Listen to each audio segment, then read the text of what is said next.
Silakan ditulis ya yang ingin disepakati oleh kelas 5 keyakinan kelasnya. Bebas ya.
murid melakukan kesalahan.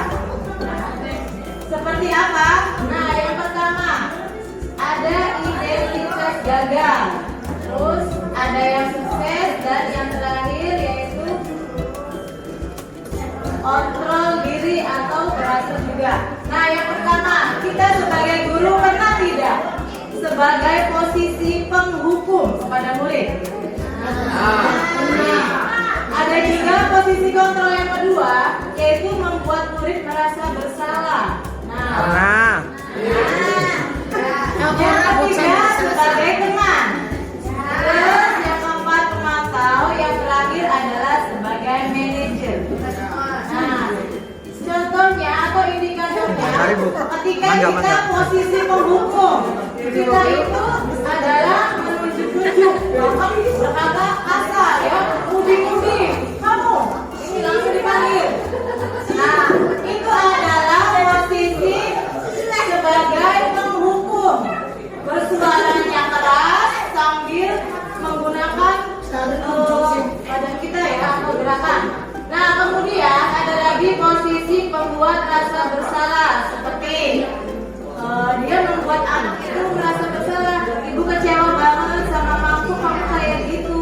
Nah, itu adalah posisi pembuat bersalah. Yang ketiga adalah posisi teman. Ayolah, kamu kayak gitu, lakukan dong demi ibu. Nah, itu adalah sebagai teman. Pemantau. Kalau pemantau di sini agak sudah mulai bagus ya. Seperti kamu tahu tidak peraturannya apa? Tapi masih kurang ini ya, masih dengan intonasi yang enggak. Nah, yang paling baik adalah kita sebagai guru ketika murid melakukan kesalahan adalah sebagai posisi manajer. Nah, seperti kita bisa mengajukan pertanyaan, apa yang kita yakini? Kita membalikan lagi kepada anaknya pertanyaannya. Kemudian ada yang keduanya yaitu menguatkan pribadi. Jadi ketika anak contoh dia terlambat ke sekolah, kalau yang mau hukum langsung, kamu kenapa terlambat? Membuat rasa bersalah. Ibu kecewa banget sama kamu telat.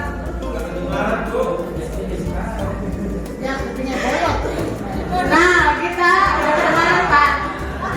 Nah, yang paling baik adalah sebagai manajer ya. Jadi ketika anak melakukan kesalahan, kita bertanya dulu kepada anaknya, yaitu bisa mengajukan pertanyaan apa yang kita yakini. Kesepakatannya seperti itu bisa ya. Lanjut ya. Nah, seperti ini. Ada saya kecewa sekali dengan kamu. Pernah tidak melakukan seperti ini kepada muridnya? Nah, itu adalah contoh membuat rasa bersalah. Kasihan ya murid kalau misalkan kita sering melakukan seperti itu. Nah, kemudian kamu tidak pernah benar melakukannya. Nah, ini yang paling sangat ini ya, menghukum. Kemudian yang ketiga ada kata pernyataan yang ayolah lakukanlah demi ibu bapak, kamu gak kasihan apa sama ibu. Nah, itu merayunya ya sebagai teman. Ini juga kurang bagus. Nah, terus apalagi ada, apakah kamu mau mendapatkan stiker atau bintang hari ini? Itu sebagai pemantau. Nah, pernah? Iya, pernah. Berarti ibu pernah ya. Nah, terus yang keempat, bagaimana kamu bisa menyelesaikan masalah ini? Nah, itu yang paling bagus adalah sebagai manajer. Kita kembalikan kepada murid kita bagaimana dia ingin mencari solusi dari masalah dia sendiri.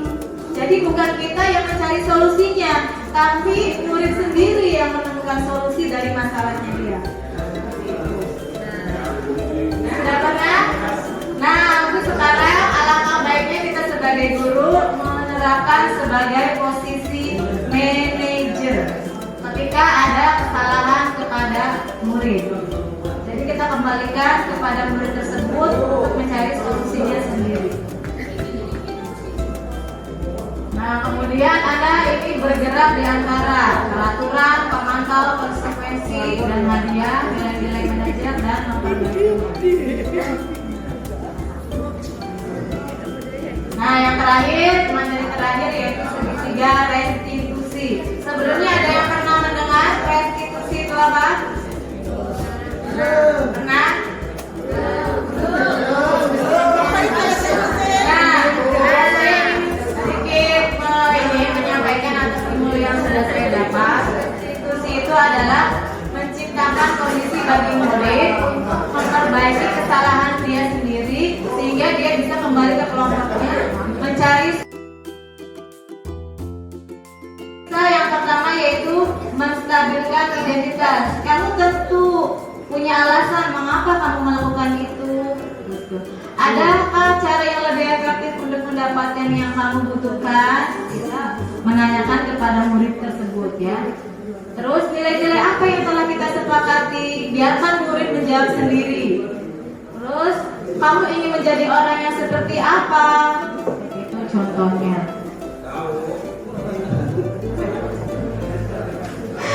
Terus yang pertama contoh menstabilkan identitas. Guru berkata berbuat salah itu adalah hal yang manusiawi. Seperti itu kita sebagai guru bisa menggunakan kata-kata tersebut. Tidak ada manusia yang sempurna. Bapak ibu juga pernah berbuat salah. Kita pasti bisa menyelesaikan masalah ini. Yaitu salah satu contohnya.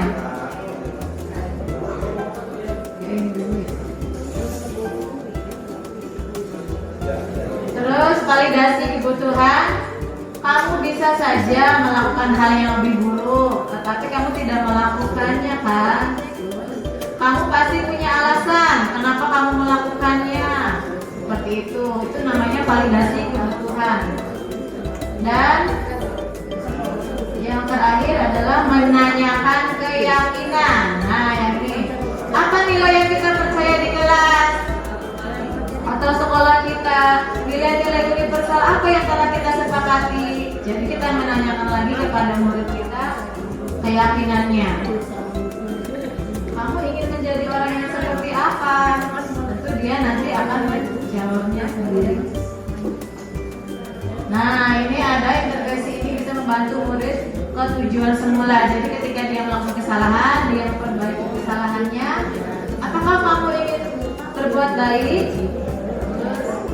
Apakah saat ini kamu sedang menjadi orang yang sedang kamu inginkan? Ini bisa kita gunakan kata-kata ini kepada murid kita ketika melakukan kesalahan. Jadi kita sekarang tidak boleh yang namanya langsung menghukum. Ya, sekian dari saya. Terima kasih. Kurang dan lebihnya mohon maaf. Wassalamualaikum warahmatullahi wabarakatuh.